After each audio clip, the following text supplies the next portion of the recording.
Hello friends. आज हम बात करेंगे डायस्टेमा के बारे में। डायस्टेमा क्या होता है, दांतों में जो स्पेसिंग आती है उसके बारे में आज बात करेंगे। तो एक स्मॉल प्रेजेंटेशन या इमेजेस के अकॉर्डिंग उसके थ्रू हम आपको बताना चाहेंगे किस तरह से क्या होता है। तो जो डायस्टेमा है उसका मतलब ये है कि आपके जो दांत हैं, सामने के फ्रंट के जो दो दांत हैं, इनके बीच में स्पेसिंग आ जाती है। जैसा कि आप इमेज में देख पा रहे हैं, जो सामने के फ्रंट के दो दांत हैं इनके बीच में हल्की सी स्पेसिंग आ जाती है। ये अगर 0.5 मिलीमीटर से कम है तो आपको परेशान होने की जरूरत नहीं है।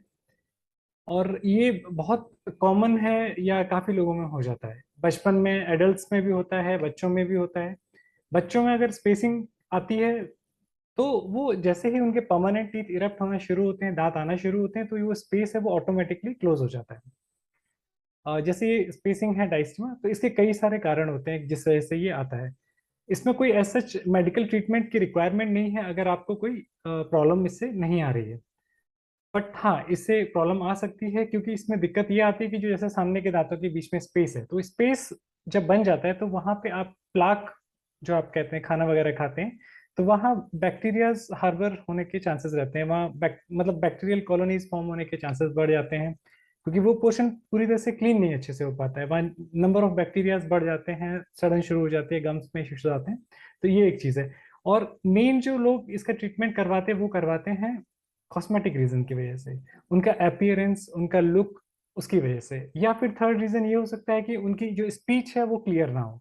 इस रीजन से भी कई लोग इसका ट्रीटमेंट करवाते हैं। अब हम जानने की कोशिश करेंगे कि इसके क्या क्या कारण है। ठीक है। तो सबसे पहला जो कारण आता है वो है जो आपके दांत और आपके जो जबड़े का साइज है उसमें डिफरेंस होता है। मान लीजिए एक कंडीशन होती है माइक्रोडोंशिया, उसमें क्या होता है कि आपका जो जबड़े का साइज है वो तो ठीक है, लेकिन उसके कंपैरिजन में जो दांत का जो साइज है वो छोटा है, जैसे कि आप इमेज में देख पा रहे हैं। तो जो दांत का साइज है वो स्मॉल है, तो उसकी वजह से भी डिस्क्रिपेंसी होने की वजह से या डिफरेंस होने की वजह से गैप आने के चांसेस रहते हैं दांतों के बीच में। सेकंड जो ऑप्शन है वो है अंडर साइज टीथ। अगर कोई एक पर्टिकुलर दांत या दांत है वो प्रॉपर तरीके से फॉर्म नहीं हुआ हो या छोटा साइज हो, जैसा कि इस इमेज में आप देख पा रहे हैं, जो लेटरल इंसाइजर है, सेकंड जो टीथ है लेटरल इंसाइजर, वो पैक शेप लेटरल है, मतलब कि एक बहुत छोटा सा दांत है, उसकी वजह से भी वहां स्पेसिंग आ रखी है।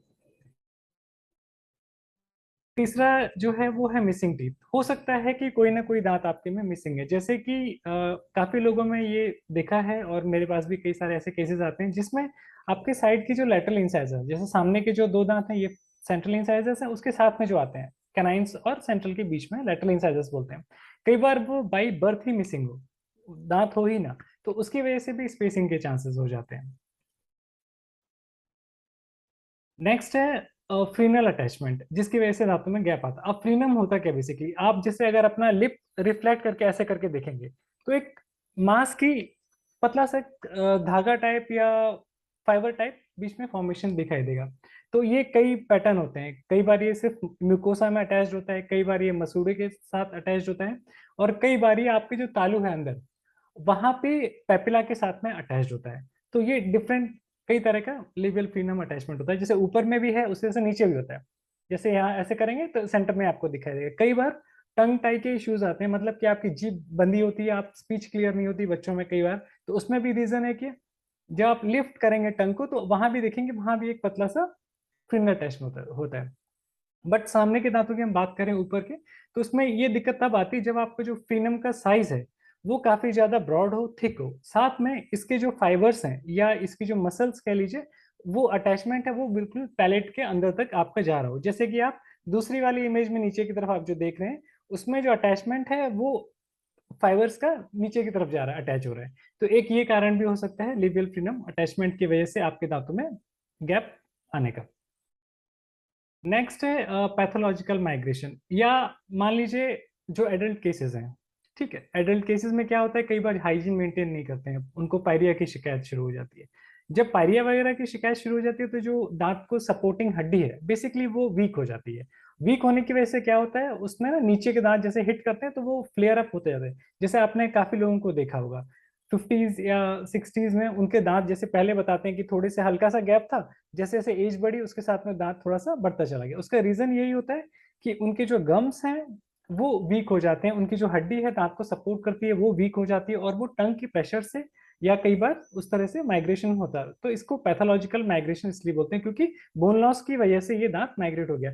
सिर्फ ये इस सामने के फ्रंट के दांत के लिए ही नहीं है, ये पीछे के दांतों के साथ भी हो सकता है। मान लीजिए अगर आपने कोई पीछे का दांत निकाल दिया है या कहीं का भी एक दांत निकाल दिया है, तो आपको लगता है सिर्फ एक ही तो दांत निकला है, नहीं नहीं नहीं, एक दांत निकलने की वजह से दिक्कत कितनी आई है। जैसे सपोज मान लीजिए एक हमने साइड से एक दांत निकाल लिया, तो साइड के जो दो दांत हैं वो उस स्पेस में आने की कोशिश करेंगे, वो थोड़े से अंदर की तरफ टेपरिंग टिप हो जाएंगे।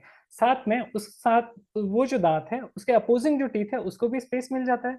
अब ऊपर जब स्पेस उसको मिल जाता है तो वो भी नीचे आने की कोशिश करता है, या वाइस वर्सा, मतलब नीचे का ऊपर जा सकता है, ऊपर का नीचे की तरफ, क्योंकि वो सुप्रा एरप्ट हो जाता है बेसिकली। तो जब ऊपर वाला दांत नीचे की तरफ शिफ्ट होता है तो उसके साथ के जो एडजेसेंट टीथ है वो भी अंदर की तरफ टिप होते हैं, क्योंकि जो दांत है वो सेम शेप नहीं रहती है उसकी। जो कोरोनल पोर्शन है जहाँ पे दांत आपस में टच होते हैं, ये मोटा होता है या चौड़ा होता है। जब ये दांत थोड़ा सा बाहर निकल गया तो उसकी रूट टेपरिंग हो जाती है। तो इसी वजह से जैसे मान लीजिए ऊपर से दांत थोड़ा सा नीचे आ गया, तो साइड के जो दांत है वो अंदर की तरफ टिप होना शुरू हो जाते हैं। तो ये एक इशू आता है। तो इसीलिए अगर दांत कभी निकलवाते हैं तो उसको रिप्लेस जरूर करवाइए किसी भी कारण से। नेक्स्ट रीजन हम कहते हैं हैबिट्स। कई तरह की गलत हैबिट्स डेवलप हो जाती हैं, कॉन्शियसली सबकॉन्शियसली कैसे भी आप डेवलप हो जाती हैं। जैसे एक हैबिट है जो सोलोइंग पैटर्न है, बेसिकली आप जब थूक निकलते हैं, तो आइडियली जब आप थूक निकलते हैं तो आपकी जीभ जो है वो आपके पैलेट या तालू पे टच होनी चाहिए ऐसे, और तब आप घोटते हैं। बट कई लोगों में क्या होता है, ये जो टंग है वो सामने के दांतों पे जाकर के हिट करती है, और सामने के दांतों पे हिट करने की वजह से क्या होता है, आपके जो सामने के फ्रंट के टीथ है उसमें एक तो ओपन बाइट, मतलब कि आपस के जो दांत हैं वो मिलेंगे नहीं, साथ ही साथ दांतों में फ्लेयरिंग होना शुरू हो जाती है इस तरह से, मतलब फैन शेप। तो उनमें स्पेसिंग आना शुरू हो जाती है। तो एक ये रीजन भी हो सकता है हैबिट्स के अंदर। ये आता है टंग थर्स्टिंग में। अब एक हैबिट टंग थर्स्टिंग हो गई, एक हैबिट ये भी है कि अगर थंब सकिंग हैबिट है, थंब सकिंग हैबिट में भी ओपन बाइट के चांसेस हो जाते हैं, और आपका जो गैप्स हैं वो भी डेवलप हो जाते हैं। थंब सकिंग हैबिट में क्या होता है, जब आप अंगूठा चूसते हैं बेसिकली, जैसे छोटे बच्चों में 2.5 से 3 साल तक के बच्चों में अगर ये अंगूठा चूसते हैं तो वो नॉर्मल है, कोई इशू नहीं है।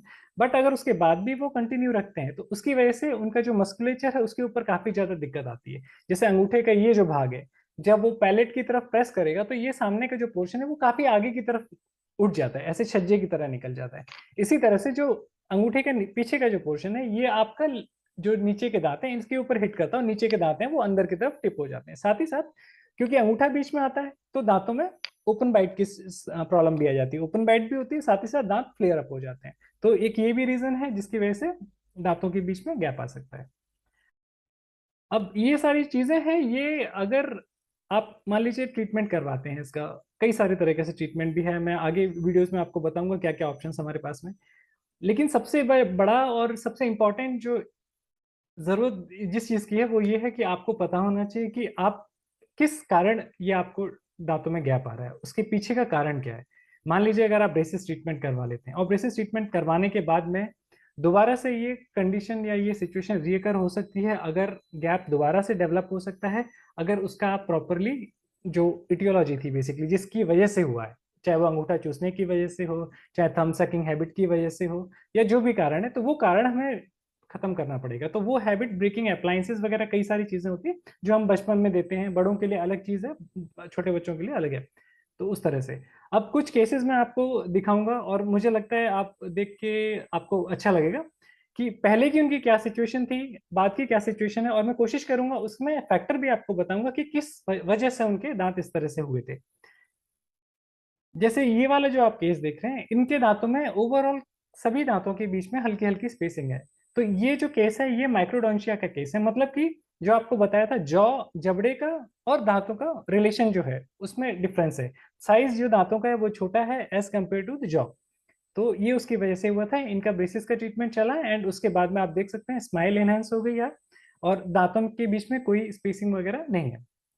बट ऐसे केस में भी हमें रिटेनर्स देने की जरूरत पड़ती है हर एक केसेस में, जिससे कि दोबारा से ये रिलैप्स या दोबारा इस तरह से ना हो।